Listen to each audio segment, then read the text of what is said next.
मेरी जर्नी से ज़्यादा मेरी माँ की जर्नी है। अचानक से 1997 में मेरे पिताजी का देहांत कैंसर से जूझते हुए 2 साल के अंतराल के बाद हुआ।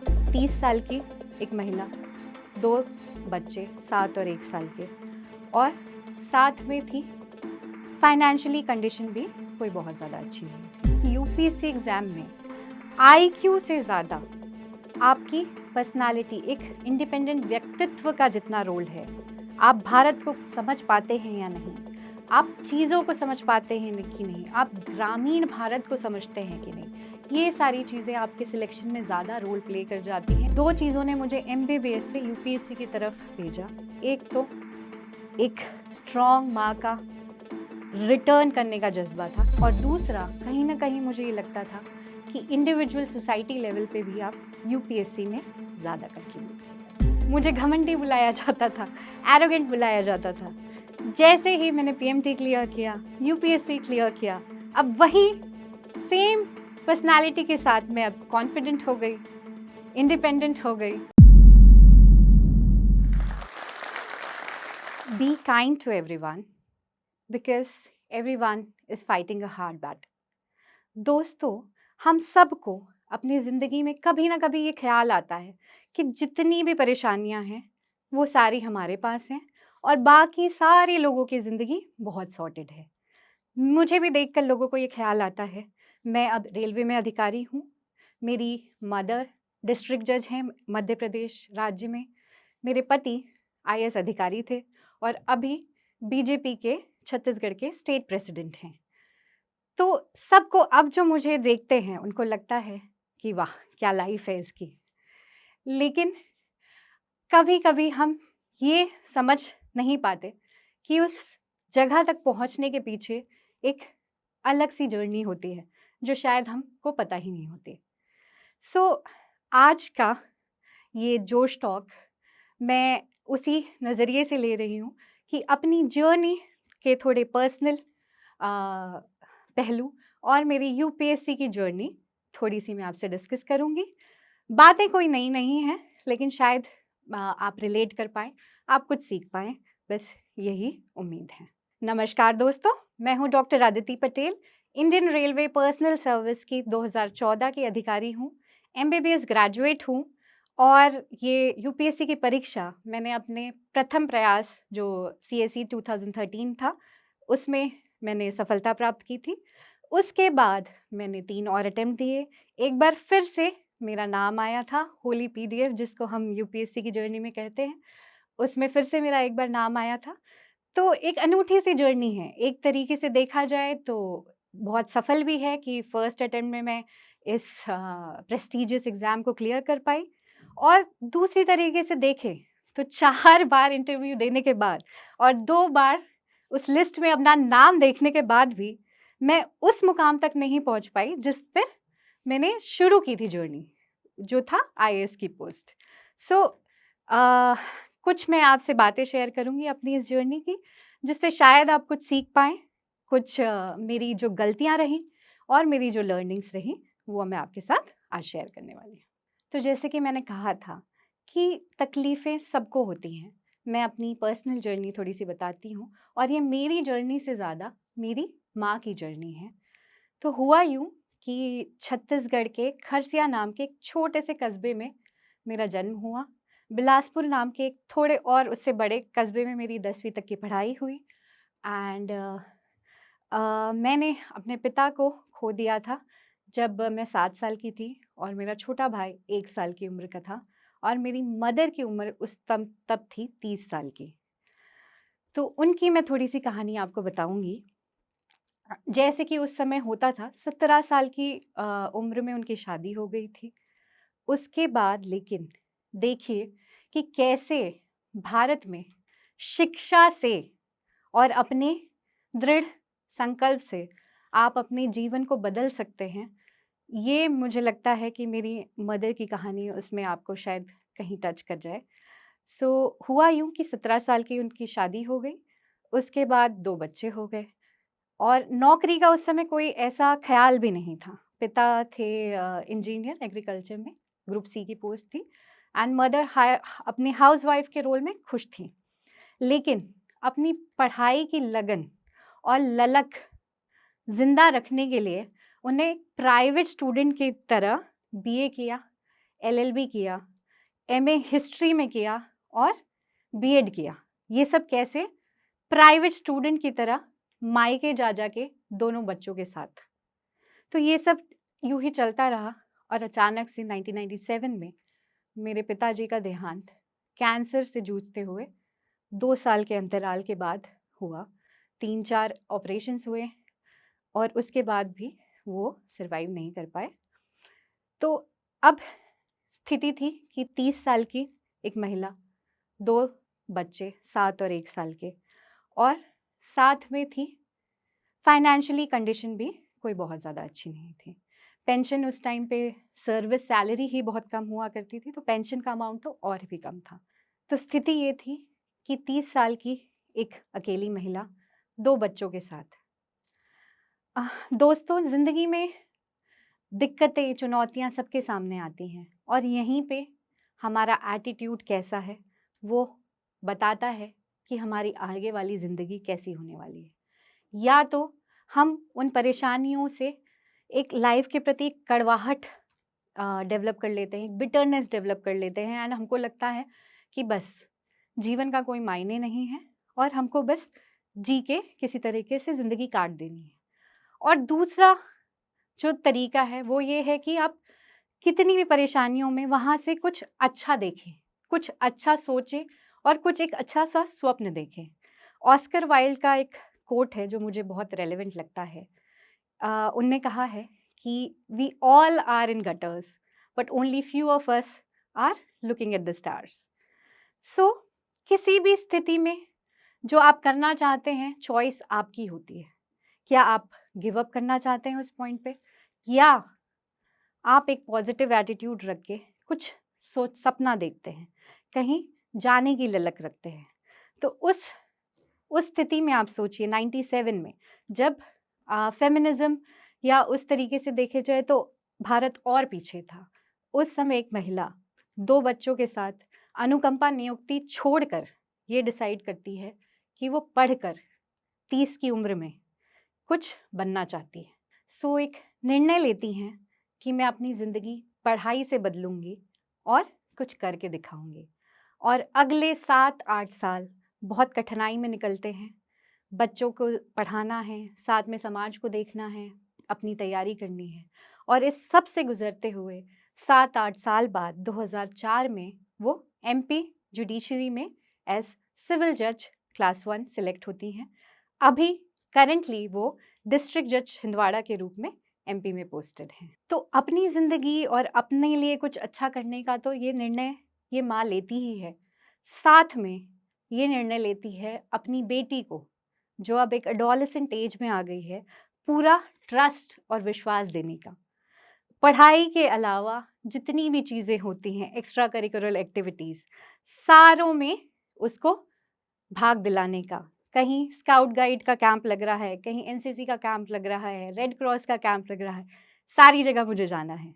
आप विश्वास नहीं करेंगे कि मैंने इवन गलियों में जो गणेश चतुर्थी बैठती थी, उसके जो तखत वाले स्टेज होते थे, उसके डांस कॉम्पिटिशनों में भी भाग लिया है। तो पढ़ाई तो साथ-साथ चलती ही रही, साथ में इस तरीके की एक्स्ट्रा करिकुलर एक्टिविटी के लिए उनने मुझे बहुत प्रेरित किया। एंड सच मानिए तो पढ़ाई और अच्छा एकेडमिक आपका एक्सीलेंस कोर्स आपको एक किसी एग्ज़ाम में सिलेक्ट करा सकता है, लेकिन जो हम कॉन्फिडेंस की बात करते हैं, पर्सनैलिटी की बात करते हैं, मुझे लगता है वो तब आती हैं जब आप ये छोटी-छोटी चीज़ें करते हैं। तो जब माँ और हम रहते थे, भाई बहुत छोटा था, तो घर की बिजली का बिल पटाते हुए, स्कूल की फ़ीस के लिए बैंक में जाके लाइन में लगते हुए और घर के किराने का सामान लाते हुए, थोड़ा-सा मोल-भाव करते हुए, कभी अकेले ट्रैवल करते हुए, ये सारी चीज़ें जो आपको कॉन्फिडेंस देती हैं। आजकल पेरेंट्स बहुत बार-बार ये पूछते हैं कि कॉन्फिडेंस कैसे लाएँ? तो कॉन्फिडेंस यहीं से आता है, यही छोटी-सी चीज़ें हैं। तो मैं ये बोलना चाहूँगी कि अभिभावकों को भी ये सोचना चाहिए कि अपनी लड़कियों को अपने दम पे चीज़ें करने दें, छोटी-छोटी चीज़ें करने दें। और शायद ये जो कॉन्फिडेंस होगा, वो किसी भी पढ़ाई, किसी भी स्कूल की डिग्री, किसी कॉलेज की डिग्री से ज़्यादा महत्वपूर्ण मुझे लगता है। और मैं इस बात पर ज़ोर इसलिए दे रही हूँ कि मुझे लगता है कि यूपीएससी एग्ज़ाम में आईक्यू से ज़्यादा आपकी पर्सनैलिटी, एक इंडिपेंडेंट व्यक्तित्व का जितना रोल है, आप भारत को समझ पाते हैं या नहीं, आप चीज़ों को समझ पाते हैं कि नहीं, आप ग्रामीण भारत को समझते हैं कि नहीं, ये सारी चीज़ें आपके सिलेक्शन में ज़्यादा रोल प्ले कर जाती हैं, उससे ज़्यादा कि आपने आईआईटी से कॉलेज किया है, आईआईएम से किया है या एम्स से किया है। तो इस तरह मेरी स्कूल की जर्नी रही। माँ ने कम पैसों में, भले ही बाकी सुविधाएँ कम रहीं, लेकिन अच्छे स्कूल में भेजने का प्रयास किया। जो सबसे अच्छा स्कूल था बिलासपुर सिटी में, वहाँ भेजा। एंड ऐसे स्कूल में आपके साथ पढ़ने वाले बच्चे कुछ धनाढ्य फैमिलियों से होते हैं। एक बार मुझे एक छोटा-सा किस्सा याद आ रहा है। मेरी एक सहेली थी, उनका बर्थडे सेलिब्रेशन के लिए पूरा का पूरा थिएटर बुक कर लिया गया था 8th क्लास में, एंड मैं वहाँ पहुँची थी एक ₹4 के हेयर बैंड के गिफ्ट के साथ, जिसको व्हाइट पेपर में रैप किया गया था। तो आप जब ऐसे माहौल में हैं, तो आपको अपनी जगह सिर्फ़ और सिर्फ़ पढ़ाई में अच्छा करना, टीचरों के अच्छे गुड बुक्स में रहना या एक्टिव पार्टिसिपेशन से ही आप वहाँ पे जगह बना सकते हैं। तो कई बार जो ऐसे लगता है हमें कि हमारी चुनौतियाँ हैं, हमें हमारी परेशानियाँ हैं, वही कहीं पीछे से एक अलग तरीके से हमारे व्यक्तित्व को बनाने में हमारा साथ देती हैं और कहीं हमको वहाँ पहुँचा देती हैं, जहाँ हम शायद इन परेशानियों के बीच बिना नहीं पहुँच पाते। सो इसी तरीके से चुनौतियों का सामना करते हुए, थोड़ा-सा कॉन्फिडेंस, थोड़ी-सी चीज़ें सीखते हुए फाइनली मैंने पीएमटी क्लियर किया and government medical college Raipur में 2007 में मैंने प्रवेश लिया। अब रायपुर गवर्नमेंट मेडिकल कॉलेज तो मैं पहुँच गई और अच्छे से लगन से सीखने लगी।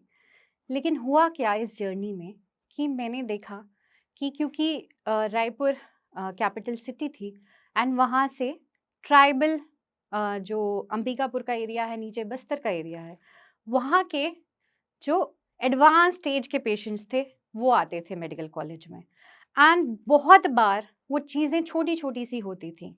डायबिटीज़ कंट्रोल में नहीं है, एक छोटा-सा काँटा लगा और हॉस्पिटल रायपुर पहुँचते-पहुँचते तक 1 महीना हो गया, क्योंकि बस के पैसे नहीं थे या वहाँ पे जो कोई डॉक्टर नहीं था, उसने सही सलाह नहीं दी एंड वो रायपुर पहुँचे हैं जब इस स्थिति में कि उनका पूरा पैर काटना पड़े, आपको एक छोटे से काँटे के घाव के कारण। तो ये स्थितियाँ बहुत आपको मन से कचोटती हैं। अगर आप थोड़े से भी सेंसिटिव इंसान हैं, आपको लगता है कि मैं क्या कर रहा हूँ यहाँ बैठ के या मैं क्या कर रही हूँ यहाँ बैठ के। शायद मैं अगर इस सोसाइटी के लेवल पे पहुँच पाऊँ, तो even as a health field में, इवन एज़ अ डॉक्टर मैं ज़्यादा कर पाऊँगी। और इसी सब के बीच मेरी मुलाकात हुई ओपी से। तब वो म्युनिसिपल कमिश्नर रायपुर थे। उसके बाद वो दंतेवाड़ा में कलेक्टर बन के गए एंड वहाँ पे उन्होंने एक लाइवलीहुड कॉलेज और एजुकेशन सिटी नाम से प्रोजेक्ट बनाया 2 साल के अंदर एंड उससे जो तस्वीर बदली दंतेवाड़ा की एंड कहीं न कहीं मुझे ये लगा कि इस फील्ड में आप बहुत ज़्यादा कंट्रीब्यूट कर सकते हैं। 2 चीज़ों ने मुझे एमबीबीएस से यूपीएससी की तरफ भेजा। एक तो एक स्ट्रॉन्ग माँ का रिटर्न करने का जज़्बा था कि उन्हें जो जहाँ पहुँचाया है, उसको और एक लेवल ऊपर तक ले जाऊँ। उनकी सोसाइटी में रिकॉग्निशन, सोसाइटी की एक्सेप्टेंस को एक और नया आयाम दूँ। और दूसरा, कहीं न कहीं मुझे ये लगता था कि इंडिविजुअल सोसाइटी लेवल पे भी आप यूपीएससी में ज़्यादा कंट्रीब्यूट कर पाएँगे। सो इस तरह मैंने अपने कॉलेज के अंतिम वर्ष में ये डिसाइड किया कि मैं यूपीएससी दूँगी और 2012 में मैंने अपनी तैयारी शुरू की। 2013 में मैंने ये एग्ज़ाम दिया और 2014 की लिस्ट में मेरा नाम आ गया था। सो इस तरह जो 7 साल की उम्र में मेरी जर्नी कहीं न कहीं शुरू हुई थी, वो एक एमबीबीएस डॉक्टर के रूप में एक मुकाम लेती है और कुछ चीज़ें मुझे समझ में आई इस जर्नी के रूप में। चुनौतियाँ, मुश्किलें आपको ना ये भी सिखा देती हैं कि जीवन में इम्पोर्टेंट क्या है। इम्पोर्टेंट क्या है, कौन सी चीज़ें आपको साथ रखनी है और कौन सी चीज़ों को आपको इग्नोर करना है, ये आप सीख जाते हैं। समाज, मैंने ये बहुत जल्दी सीख लिया था कि समाज के 2 भाग होते हैं। उसमें से कुछ लोग ऐसे होते हैं जो आपके साथ बिना आपकी पोस्ट, बिना आपके सक्सेस के साथ में खड़े होते हैं, और कुछ लोग ऐसे होते हैं जो आपकी सक्सेस के बाद डिसाइड करते हैं कि उनका रवैया आपकी तरह कैसा होगा। तो इन दोनों तरह के लोगों को समझ पाना बहुत ज़रूरी है, और दूसरी कैटेगरी के लोगों की बातों को अनसुना करना भी बहुत ज़रूरी है, क्योंकि जब तक आप स्ट्रगल करते रहेंगे तो वही चीज़ें, मुझे घमंडी बुलाया जाता था, एरोगेंट बुलाया जाता था। जैसे ही मैंने पीएमटी क्लियर किया, यूपीएससी क्लियर किया, अब वही सेम पर्सनैलिटी के साथ मैं अब कॉन्फिडेंट हो गई, इंडिपेंडेंट हो गई। सो ये सारी चीज़ें बदलती रहती हैं। तो आप अपने आस-पास के इम्पोर्टेंट लोगों को समझिए, उनको, उनके साथ अपना रिलेशनशिप नर्चर करिए, और दुनिया की बहुत ज़्यादा ना सोचिए। और ये एक लड़की के लिए और ज़्यादा इम्पोर्टेंट है, मतलब not only during preparation days, as a officer also I face कि आप सबको खुश नहीं कर सकते। या तो आप थोड़े से कम बात करेंगे तो आपको ये कहा जाएगा कि आप घमंडी हैं। थोड़ी आप ज़्यादा बात करेंगे तो आपके कैरेक्टर पे सवाल उठने लगेंगे। तो सबको खुश करना पॉसिबल नहीं है। आप डिसाइड करें कि आपकी लिमिट कहाँ है, आपका सही गलत कहाँ है, और आप कैसे अपने आप को समाज में कंडक्ट करना चाहते हैं। एंड पूरे कॉन्फिडेंस से गॉसिप को इग्नोर करते हुए आगे बढ़ें, क्योंकि हमेशा याद रखिए गॉसिप उन्हीं लोगों के बारे में की जाती है जो कुछ गॉसिप करने लायक हो पाते हैं। तो ये थोड़ी थोड़ी सी मेरी लर्निंग्स रही, एंड इसके साथ ही मैंने यूपीएससी की तरफ अपनी दिशा मोड़ ली। तो जैसे कि मैंने शुरू में कहा था कि 2014 में मेरा सिलेक्शन हो गया था, लेकिन आईएएस में नहीं बन पाई थी। उसके बाद मैंने 3 और अटेम्प्ट दिए, फिर से एक बार अपना नाम देखा, लेकिन फिर उन 3 अटेम्प्ट के बाद मैंने सोचा कि नहीं, बस अब मुझे रेलवे पर्सनल सर्विस में रह के अपना समाज के प्रति जो भी कंट्रीब्यूशन मैं करना चाहती हूँ, वहाँ पे मुझे करना है। कैटेगरी वाइज़ देखें तो मैं ओबीसी कैटेगरी को बिलॉन्ग करती हूँ। अभी भी मेरे पास अटेम्प्ट्स और एज बची हुई है, लेकिन कहीं न कहीं मैंने वो डिसीज़न लिया कि नहीं, बस अब जो एक गोल था, उसको चेंज किया जाए। ऐसा भी आपको करना पड़ता है। ऐसा ज़रूरी नहीं है कि आप जिस चीज़ के साथ शुरू करें, उसी के पीछे आप इतने अंधाधुंध होके लगे रहें कि आप बाकी चीज़ों को समझ ही ना पाएँ। आप कहीं पे भी कंट्रीब्यूट कर सकते हैं। आईएएस जब हम शुरू करते हैं तो आईएएस ही एक समझ में आता है, लेकिन बाकी सिविल सर्विसेज़ की नौकरियाँ भी उतनी अच्छी हैं। और मैं यहाँ पे एक स्टेप आगे जाऊँगी कि इवन उस चीज़ के लिए यूपीएससी के द्वारा ही करना ज़रूरी नहीं है। आप शायद इस जर्नी के बाद हो सकता है असफल रह जाएँ, लेकिन ये समझना बहुत ज़रूरी है कि अगर आप पॉज़िटिव एटीट्यूड रखते हैं और कुछ करना चाहते हैं, तो आप कहीं पे भी कर सकते हैं। ये समझना मुझे लगता है बहुत ज़रूरी है, और जो मेरी लर्निंग, मुझे ये लगता है कि मैं जो बात शेयर करना चाहती हूँ, ये उसमें से एक इम्पॉर्टेंट बात है। तो अगर अब मैं अपनी जर्नी देखूँ पिछले 7 सालों से इंडियन रेलवे के साथ, तो जो मन में समाज के लिए कुछ अच्छा करने की इच्छा थी, वो पूर्ण हो रही है, और मुझे कहीं पे भी अपनी लाइफ में कोई कमी नज़र नहीं आती है। और यही वो बात है कि कई बार हम बीच रास्ते में भी अगर अपने गोल्स बदल लें, तो ज़रूरी नहीं है कि हम कहीं अटक जाएँगे या हमारी जीवन अधूरा रह जाएगा। अब 2 तरीके हैं फिर अगेन, कि अगर मैं ये सोचती रहूँ कि मैं आईएएस नहीं बन पाई, तो उस रिग्रेट में, उस टेंशन में मैं शायद रेलवेज़ में भी अच्छा नहीं कर पाऊँगी। तो उस चीज़ से उबरना सही समय पे बहुत ज़रूरी है, और जब आगे जो जैसी आपकी स्थितियाँ बनी, उस हिसाब से आप बेस्ट क्या कर सकते हैं, वो सोचना बहुत ज़रूरी है। तो अपनी पर्सनल जर्नी की कहानी यहीं पे मैं समाप्त करती हूँ। आशा करती हूँ कि शायद आप कुछ सीख पाए होंगे, और समाप्त इसी थॉट के साथ करना चाहती हूँ कि कहीं न कहीं हर महान व्यक्ति आपको ये सिखाने की कोशिश करता है कि किसी भी विषम परिस्थिति से निकलने का डिसीज़न सिर्फ़ और सिर्फ़ आप खुद ले सकते हैं, कोई दूसरा नहीं। हेलन केलर की पंक्तियां हैं कि hope is the only thing which can lead to success. So आप हमेशा हार ना माने, और इस हार नहीं मानने वाले एटीट्यूड से ही शायद आप यूपीएससी की भी जर्नी में उतने ही सफल होंगे। इंडिया के लाखों बच्चे यूपीएससी का एग्ज़ाम देते हैं और लाखों बच्चों की बहुत सारी मुश्किलें होती हैं। किसी को फाइनेंशियल प्रॉब्लम है, अफोर्डेबल नहीं कर सकता, किसी को अच्छी डायरेक्शन नहीं है, कोई बच्चा 4 अटेम्प्ट में पास नहीं कर पा रहा है, कोई 5 अटेम्प्ट में नहीं कर पा रहा है, कोई एग्ज़ाम का फॉर्म ही फिल नहीं कर पा रहा है बिकॉज उसके पास वो फाइनेंशियल नहीं है। अब ये जो मुश्किलें हैं उसको कम करने के लिए जोश ने मुझे रिक्वेस्ट किया कि जो भी जोश की फैमिली है अगर मैं उसको कोई स्कॉलरशिप दे पाऊँ। सो मैंने डिसाइड किया है कि जो भी सीरियस बच्चे हैं, जो सीरियस जोश फैमिली के एस्पिरेंट्स हैं, उनको मैं स्कॉलरशिप प्रोवाइड कराऊंगा, एक अफोर्डेबल एजुकेशन प्रोवाइड कराऊंगा। सो नीचे कमेंट्स और डिस्क्रिप्शन में हमने गूगल फॉर्म दिया है, उसको अच्छे से भरो। उसमें से जो भी सीरियस कैंडिडेट हमें लगेंगे हम उसको अफोर्डेबल एजुकेशन प्रोवाइड कराएंगे, और मैं पर्सनली इंश्योर करूंगा कि वो जो एजुकेशन हो उससे क्वालिटी में कुछ कॉम्प्रोमाइज़ ना हो। बिकॉज यूजुअली होता है कि अगर हम स्कॉलरशिप देते हैं, अगर हम अफोर्डेबिलिटी पे जाते हैं तो कहीं क्वालिटी कॉम्प्रोमाइज़ हो जाती है। सो यहाँ आपको क्वालिटी एंड अफोर्डेबिलिटी दोनों अवेलेबल होगी।